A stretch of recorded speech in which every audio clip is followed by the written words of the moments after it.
Breast cancer या विषयामध्ये specialisation करण्याचा तुमचा जो निर्णय तो कसा तुम्ही घेतला? कॅन्सरमध्ये जे स्पेशलायझेशन आहे हे आम्हाला युजली MBBSच्या आमच्या शिक्षणानंतर आम्ही पोस्ट ग्रॅज्युएशन करतो. सो त्याला आम्ही MD मेडिसिन असं म्हणतो, जो 3 वर्षांचा आमचा कोर्स असतो.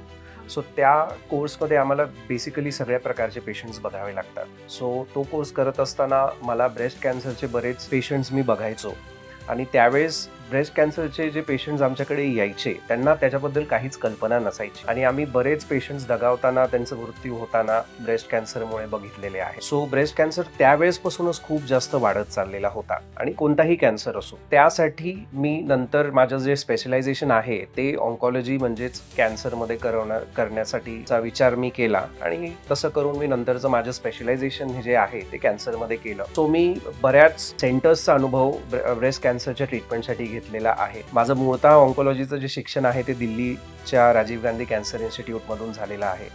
त्यानंतरचं माझं शिक्षण मी मिशिगन स्टेट कॅन्सर युनिव्हर्सिटीमधून केलेलं आहे आणि त्यानंतर कॅन्सरमध्ये इम्युनोथेरपी नावाचं एक स्पेसिफिक थेरपी असते जी आता खूप जास्त चलनामध्ये आलेली आहे, फेमस आहे कॅन्सरसाठी.